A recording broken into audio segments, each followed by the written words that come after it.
All right, for all of you who were left with a cliffhanger, my apologies. Let's talk about what you can do this week to get through this energy. I know it's intense, my friends. I know. By the way, the original file had the whole freaking podcast on it. I don't know why the end got cut off. I have no clue. But I went to check it out. Monday's my day off.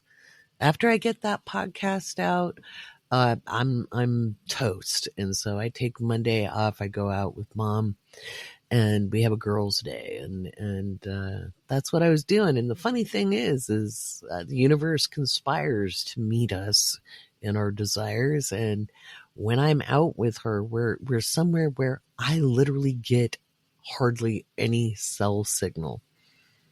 And if this had been 10, 15, 20 years ago, and I was out and about and couldn't fix something that was a problem, I would have been over the edge.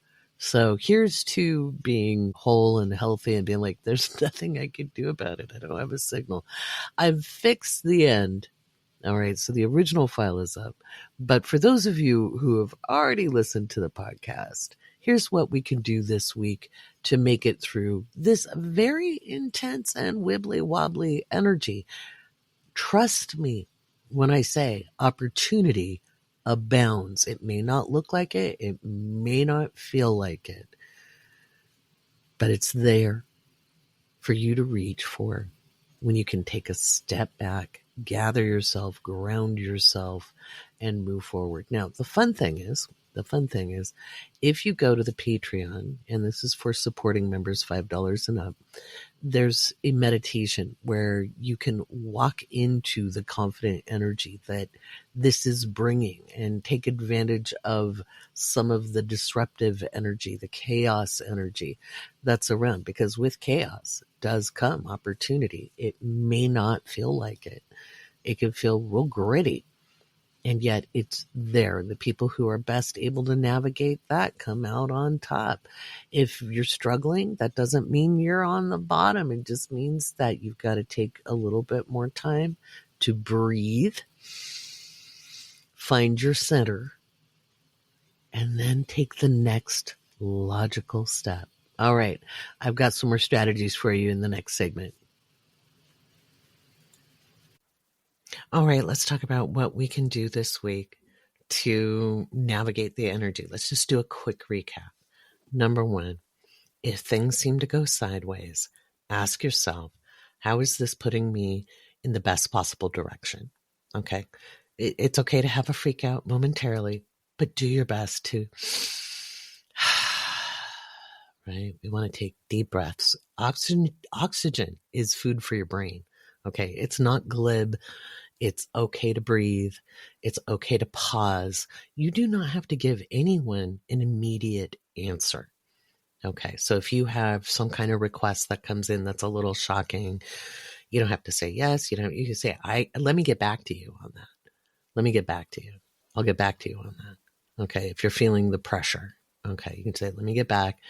And then ask yourself some open-ended questions. This is how we coach at the Mystery School. We ask open-ended questions. So how can this move me forward? What can I do right now about X? If the answer is nothing, then it's nothing. You're free. There's nothing you can do about it right now. If there is something you can do, make a list of your action steps. Okay, do it on your phone, scribble it on a napkin. Sometimes life throws us some big wrenches. Okay, sometimes you're minding your own business and a cow falls out of a tree. Okay, what do you do with that? You take in the moment and then you gather yourself and you do what you can do. If it didn't fall on you, instead of telling the story of how this cow almost fell on you, you say, you know what? This cow didn't fall on me. We may have some big events show up. And unless they're happening to you, they are not happening to you. That is the myth that we make real inside of our heads because we perceive the media as our reality. And it's reminding our brain, and we have the ability to tell our brain what to do. That is a neuroscience fact. We say, like, that is a horrible event. And I am right here in my living room, in my car, at work, at my desk, and it is not here. Remind yourself that you are physically well as you can be. Okay. That it's not you, whatever event is happening to. If it is you it's happening to, then deal with the moment. Okay.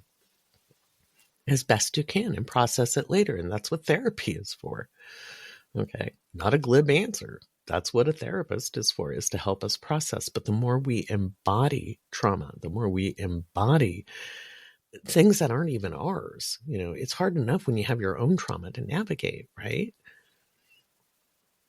You've got to stay in as best shape as you can right now, mentally, emotionally, physically, so you can be of service and be of use to yourself and other people.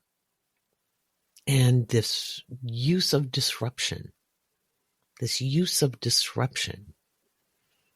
is designed on purpose to throw people off balance. And so your biggest form of resistance, remember I talk about the French resistance, the biggest form of resistance is to find your center, to come back into yourself, to not allow yourself to be scattered to the wind and have your emotions thrown all over the place. The greatest thing you can do to be of service is to bring yourself back. You can use music. You can use an anthem. You can use a mantra or a chant. Years and years ago, when I was still struggling with tremendous post-traumatic stress disorder, huge trauma-based, one of the things I would do to bring myself back into myself when experiencing a relive, okay, some people call them flashbacks, but it's a relive, is I would sit and I would hold myself, and I literally would hug myself and say, I am here right now. I feel my feet on the ground, because I would sit on a step or sit on the ground itself, but I feel my feet on the ground. I feel my hands on my arms.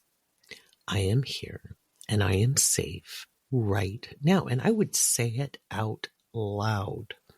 And it would take a little bit because my brain would be trying to go through that well-worn pathway. And I would just do it until I could feel myself and have a good cry. Sometimes I'd be crying while I said it. Tears are nothing to be ashamed of. They are a release valve. They are part of being human. They don't make us weak. They make us human. We are complex and intricate beings. And there's beauty in that.